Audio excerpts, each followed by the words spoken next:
Good morning, Devo friends. Welcome to the Morning Devo with your host, Bo Willette. And you can always check out the archives of these devotions at my YouTube channel. That's my personal channel, Bo Willette. And the name's right there. So you can always spell it right.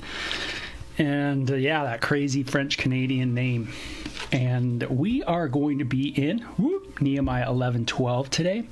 Going to be wrapping up the book of Nehemiah really soon. So, man, you guys are right, though. Where did May go? Already went by, gone, kaput. We got a week left, right? We got a week left today. So let's make it a good week, and we'll see what happens. Every day, right? It's good to set our mind on the things of God, because we don't know what's going to happen in a day. You never know what exactly is going to go on. So whether you're on the tread, working out, doing some push-ups, doing some sit-ups, on a run, whatever you're doing, maybe just chilling with your coffee and listening to me go kind of over the word and do a little devotion this morning, just welcome and glad you're joining. We certainly, I'm getting so much out of these devotions, just so many cool things and how it relates to today's culture. I just find it so fascinating that the Bible is so relevant, more relevant than, people talk about. And it really surprises me that so many people really diss the Bible. Talking about patriarchy or, all this stuff, and they critique the Bible. Man, I think they need to review it and just read it again and think through it a little more. So chapter 11 says, the leaders of the people were living in Jerusalem, the holy city. Now remember, there's a lot of violence going on, tons of violence. They've been having to take care of, protect, if you will, have like a security team as they built the walls of Jerusalem at this time, because it was that intense. And after they built the wall, they had an amazing worship session, and the temple's going now. It's a small temple, but it's going. And everybody has promised not to neglect the temple and to obey the law of Moses. So it really is in a sense, a Deuteronomy-style book, in that they kind of rededicate, at the end of Deuteronomy, there's this dedication of the people of Israel to fulfill the statutes and the laws that are in the Torah. And here you see it happening again. They realize that they've sinned, and they're coming back to the Lord. So the leaders of the people were living in Jerusalem, the holy city. 1/10 of the people from the other towns of Judah and Benjamin were chosen by sacred lots to live there, 2 while the rest stayed where they were. And the people commended everyone who volunteered to resettle in Jerusalem. So there's like a whole issue. Whoop, I'm going to sneeze. Oh no, here it goes. Let's see. Ooh, I knew that was coming. There was like a resettlement going on, like where people are going to be kind of allotted to where they're going to be living. Maybe some places were a little worse than others, in the sense a little more risky than others. And but the people commended everyone who volunteered to resettle in the land of Jerusalem, or in Jerusalem. And here's a list of the names of the provincial officials who came to live in Jerusalem. Most of the people, priests, Levites, temple servants, and descendants of Solomon's servants, continued to live in their own homes in the various towns of Judah, but some of the people from Judah and Benjamin resettled in Jerusalem. And then we get a list of people from the various tribes of Benjamin and Judah. So from the tribe of Judah, remember, the Jewish people are meticulous, man. They're writing everything down. They're making history, they're writing history books, if you will. And they know all the different clan names of the tribes. I mean, very cool, right? And I'm sure you might have like a kind of an ancestral kind of board, maybe, or a file, maybe with your ancestors in it. But that's always very cool, right? So you have Judah, which bing, bing, bing, our lights go on when we hear Judah, because we're always like, oh yeah, the promised kid. That's right. The promised kid's coming from Judah. That's right. We know that. So we kind of look at that and we go, great. Okay, we got people from Judah. We got people from Benjamin. Whoa, that Benjamin. Okay, remember, writer of the New Testament, Paul? Hey, Benjamin. Right? He's from the tribe of Benjamin. It's kind of interesting. Remember the first king of Israel, Saul, from the tribe of Benjamin. That's right. And then it says from the priest in verse 10, and then from verse 15 it says from the Levites, and then it says from the gatekeepers, and it gives us in verse 19 some gatekeepers. And it says in verse 20, the other priests, Levites, and the rest of the Israelites lived wherever their family inheritance was located in any of the towns of Judah. The temple servants, however, whose leaders were, and it lists their names, all lived on the hill of Ophel. And so again, it's talking about where people lived, and that's great. It's always interesting where people end up, what their neighborhoods are like, kind of where they've chosen to live, what that area is like. And it makes me think, like, why did I choose the area that I live in? What was the reason for me living here? Is it because I like it? Is it because it's great for me? Is it great that, it's what I want, and I and me and I and you, you know what I mean? Is it all, is it really all about me? And man, that's convicting, because sometimes I think we choose where we want to live, and it's like, and it is about what we like, and that's predominantly, I think, one of the reasons why we end up picking where we want to go. But it's funny. It's like for other people, it's economic, meaning it's this. It's where, like, I don't want to drive to 20 miles to the store, so I don't have the gas money to do that, so I'm going to get a place where I can walk, or I can take public transportation. So sometimes people buy homes or live in an area where it's economically feasible for them. It makes economic sense, right? Some people can afford to live out, where they have to travel all the time, and they can do that. Some people can't, and they want to live close. I know when me and Sylvia were buying this home, I remember the things that were on our mind were the Lord and His temple, His church. I mean, sure, we are the temple of the Lord, our bodies, but I mean the body of Christ, the cultural center, right? The church. Where was I serving? Was I close to where I was serving? Or was I so far away that I couldn't get there? I couldn't be around the people. I was far away from the staff, where I couldn't be involved in their daily lives because I was so far away. Things like that crossed my mind, and that was in my heart when we selected this neighborhood. Another reason why is because of the diversity, right?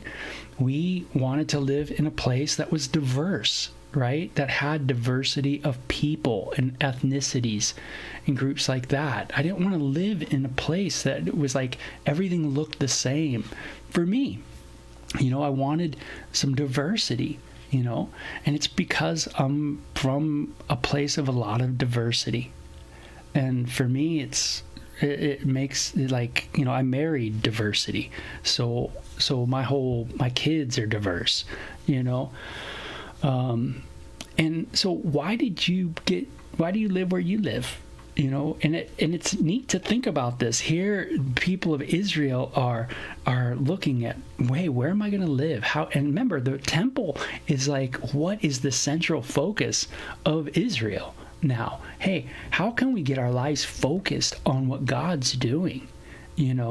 and be a part of that. So I think those are important points, in my own heart and in my own life, to live in an area that's economically right, that's not gonna break the bank, that's not going to, where I need, in a sense, other people to afford everything that I got. There's this like pressure. It's going to push our family to have to work, and we can't make ends meet. That wouldn't be a good place to live, So we have an older home. It's an older home. I still got popcorn ceilings. Check that out. That's pretty awesome, right? But man, surrounded by the temple, surrounded by the things of God, I love that. And so these people are living fairly close to the temple. They want to participate in the if you will, the church culture, and that is awesome. That's what they're doing. So it's kind of interesting because again, a lot of times when we think of where we live, a lot of times it's kind of what I like. Well, there's a lot of things Bo likes. Bo, man, he'd like to live up on a ski mountain. Bo would like to live by the beach and surf every day. Bo in his flesh would love to do a lot of things, but it can't be about that. That's not what it's about, is me having a perfect place to live so I can feed my flesh all the time.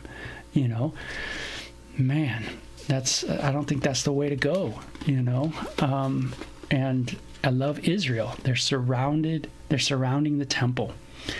And so in chapter 12, it says, here's a list of the priests and Levites who returned from Zerubbabel, son of Shealtiel, and Yeshua, the high priest. Read the book of Zechariah, right? You might want to read that book. You see these guys' names listed here. Pretty cool, right? So remember, the prophets are all books that were written during the times of the kings of Israel, most of them. And so we get hints in these histories like Nehemiah and Ezra and, of the different prophets that were kind of around in those days. Remember when we were in 2 Kings, we talked about Isaiah. And so these leaders are leading. They're really leading the people.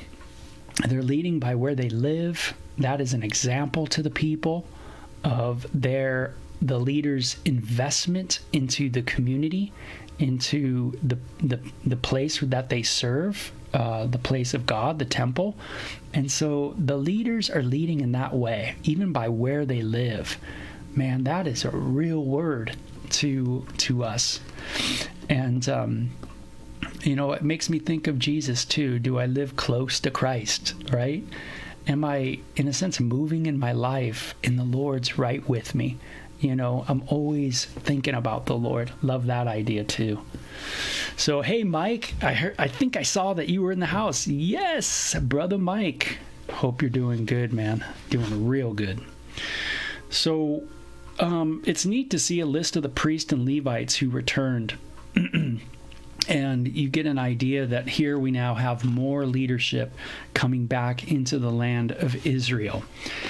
It lists their names, and then in verse 8 it says the Levites who returned with them, and it goes into more specifics of the Levites.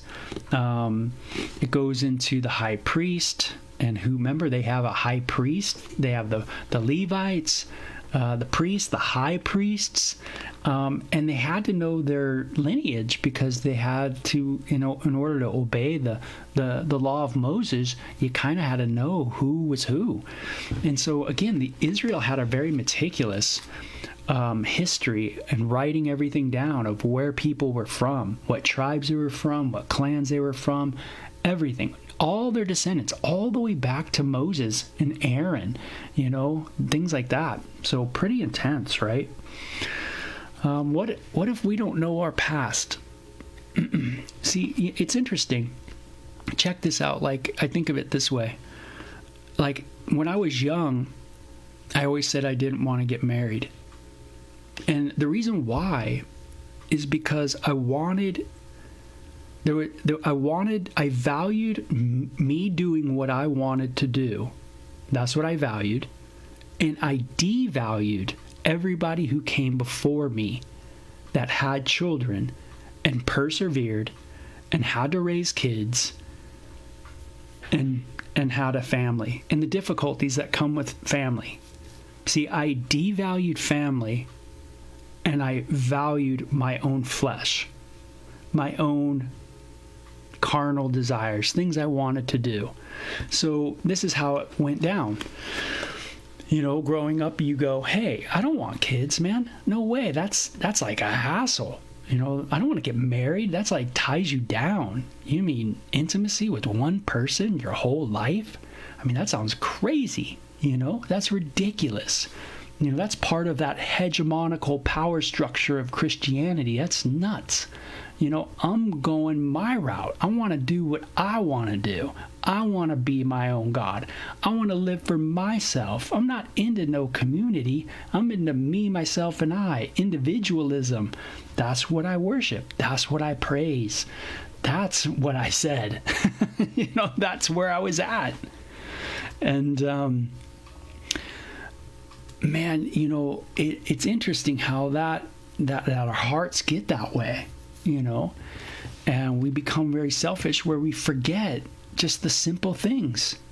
We forget that I'm here because 2 people, right? Not 10 people, 2 people got together, a male and a female. And here I am. That's right. You come from only 1 male and 1 female.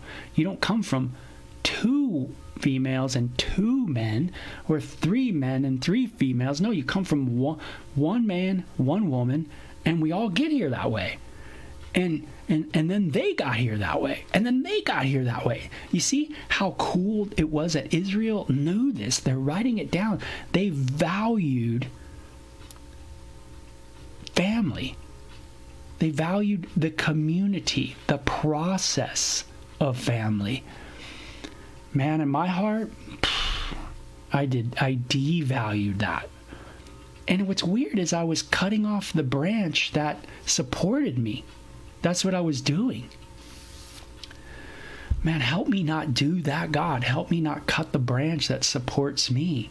Let me respect everybody that has come before me. And that's why I love these genealogies. They speak loud and clear that there are people that have lived, billions of people that have come before us, and we need to respect the process that they lived and they had hardships and they persevered and they died.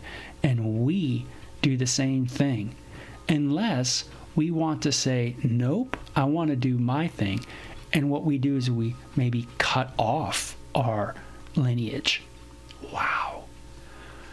Man, who am I to cut off all the hundreds and hundreds and hundreds of years of families that have gone before me?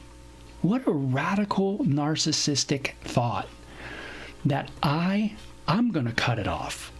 Why? Because I want to go surf. Because I want to go do this. Because I want to fulfill this. I want to have sex with a ton of people or something like that. You know what I mean? I want to do my own thing.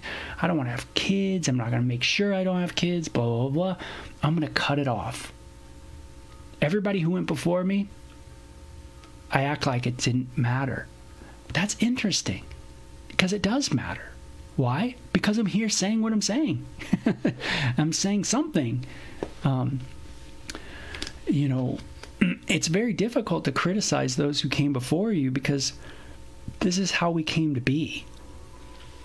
And so I think so many of us, you know, growing up in our culture, especially me and my progressive culture, we're so wrapped up in self that we forget all the people that have come before and the trials they went through and the amazing victories that they had to be able to keep going.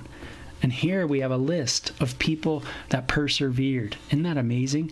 Through all the difficulty of the captivity of Israel, being, in a sense, back under bondage, being oppressed.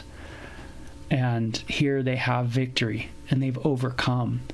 And wouldn't it be a tragedy if one of their kids went, you know what? Doesn't matter. I don't care, and I'm certainly not going to have progeny because I don't want it. I don't want progeny. What? Again, you got to think through things. Whew, man, I was on a tangent there, huh? Hey, Laura says, I think that despite my wanting to live in the northwest side of town, God gave me a home that was close to my dad and my eldest daughter, both of which I can help in areas they need help. God puts us just where we can honor God by helping others. No, man, that is so true right there. So true. God's got people around you. You can build relationships with them. I love that. So, chapter 12, there's a record of all the Levites in verse 22. And it talks about the families and leaders. And then it gets into verse 27. For the dedication of the new wall of Jerusalem, the Levites throughout the land were asked to come to Jerusalem to assist in the ceremonies. They were to take part in the joyous occasion with their songs of thanksgiving and with music and cymbals, harps and lyres. The singers were brought together from the region around Jerusalem and from the villages of the Nethophites. And they also came from Beth Gilgal and the rural areas of Geba. And it says the singers had built their own settlements around Jerusalem. The priests and Levites first purified themselves, and they purified the people, the gates, and the wall. Man, everybody's ready. All the musicians are ready. Isn't that cool? Music plays such an important role in our world, don't it? Now, how much does music play a part in your life, in my life? A lot, right? And musicians being prepared, being ready to go. I love it. It says, I led the leaders of Judah to the top of the wall and organized 2 large choirs to give thanks. One of the choirs proceeded southward along the top of the wall to the Dung Gate. And it talks about their leaders. It says, Ezra the scribe led this procession, and at the fountain gate they went straight up steps on the ascent of the city wall towards the city of David. So you see, Ezra was part of this. I mean, just so many cool people. Zechariah. They had another choir in verse 38, giving thanks, went northward around the gate. Isn't that amazing? 2 choirs, verse 40. That were giving thanks when proceeded to the temple of God, where they took places. So I did, together with a group of leaders who were with me. We went together with the trumpet-playing priests. Isn't that awesome? Man, the pastors were good musicians too. Now, I went to college for music, and I've studied music, and it's kind of neat. Some people look at me and they go, Bo, you're a pastor, but you didn't go to seminary? No, I went to music school. And that's what I did. And you go, well, that doesn't sound right. Well, hey, man, read the word, right? The word says that they were musicians. Wow, isn't that cool? That, man, people might think that I'm weird because I went to music school instead of seminary. But maybe it's weird that they went to seminary instead of music school. What a trip, right? Yeah, it's interesting how some people, they had the gift of music, and so they really delved into it. Other people didn't, and they were part of other things. Maybe the construction crew of the temple and other parts, and serving and sacrificing animals, and, man, working with all that, cleaning, so many different parts to the temple. And so many sacrifices were offered on that joyous day. Hey, offering a sacrifice was no easy thing, man. That was pretty tough. For God had given the people cause for great joy. The women and children also participated in the celebration, and the joy of the people of Jerusalem could be heard far away. Man, think of how loud that music was. If you ever went into church and you went like, man, that's kind of loud. You know what? I got a hint for you. Earplugs. I got earplugs, that's for sure. But you know what? It's like, man, they made a joyous noise unto the Lord. It must have been pretty loud to have trumpets and horns playing. I don't know if you've ever heard horns going at it, but boy, they can be pretty loud. Choirs, man, 2 choirs going at it, all these different instruments. Pretty big. And I was in university choir at one of the Cal State schools, and we had to take university choir. So we were in a big choir and did concerts, and it was amazing, but very powerful, man, to hear a big choir go at it. So on the day men were appointed to be in charge of the storerooms for the offerings, the first part of the harvest and the tithes, they were responsible to collect from the fields outside of the towns the portions required by the law of the priest and the Levites. For all the people of Judah took joy in the priest and the Levites and their work. Oh man, finally the priest and the Levites are having some joy in their labor, and the people are happy to participate and be a part of everything that the Levites and the priests are doing around the things of the temple, and in obeying the law of Moses. You know, over the course of our Bible time, it seems like there's always been a conflict between, you know, the king and the priests and the prophets, and there's just this constant battle, you know, between them. But now it seems like they have some harmony going, and boy, isn't it cool, you know, if we have some harmony going. You know, I hope to be a leader that creates more harmony, you know, than friction. And it says they perform their services, verse 45, by the way, they perform their services of their God and the services of purification as commanded by David and his son Solomon. So did the singers and the gatekeepers. The custom of having choir directors to lead the choir in hymns of praise and thanksgiving to God began long ago in the days of David and Asaph. That's right, David, man, musician, very into that, developed the University of Musicians. And it says, so now to the days of Zerubbabel and Nehemiah, all Israel brought a daily supply of food for the singers, gatekeepers, and the Levites. The Levites in turn gave a portion of what they received to the priest, the descendants of Aaron.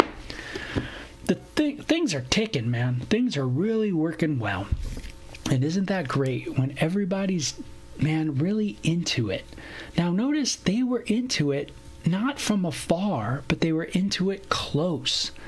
They really were a part of the body of Christ. The leadership was very involved, very in there, very close to what was going on. Not leadership from way down on, you know, yonder. You know, hey, I'll lead, but I'll lead from, you know, Tahiti, you know, kind of thing. No, it's a leading from close, you know, getting involved in the work. You know, I've always heard stories of Pastor Chuck Smith and his labor and his work around the facility in Costa Mesa at Calvary Chapel. And that always was so legendary to hear about a guy who really, obviously he lived close there and he wanted to be around the facility, and he didn't just be around the facility, he cleaned the facility. He did work around the facility. It's not that he didn't have other people to do it, but he himself also took responsibility. Man, that's amazing leadership. And boy, I hope to emulate that in my life. You know, yeah, I'm an associate pastor. I'm an assistant pastor. I'm an administrator.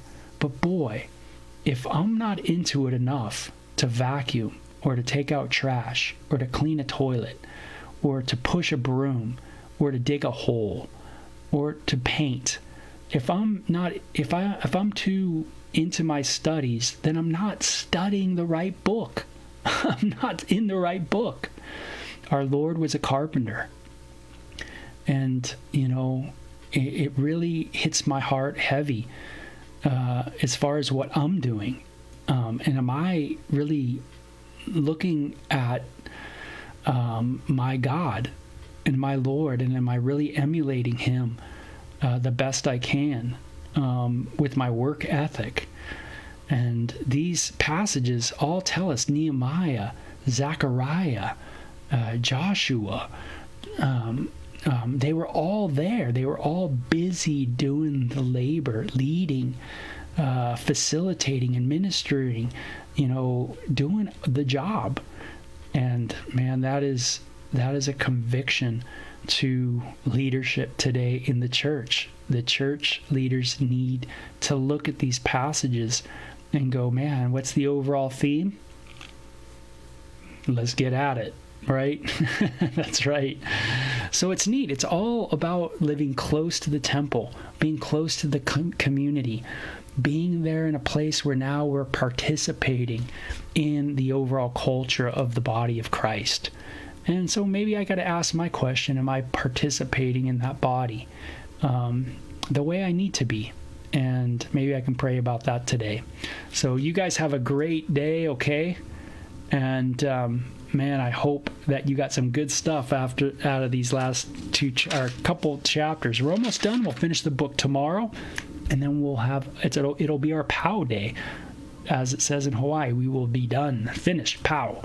So you guys take care, okay? Bye-bye.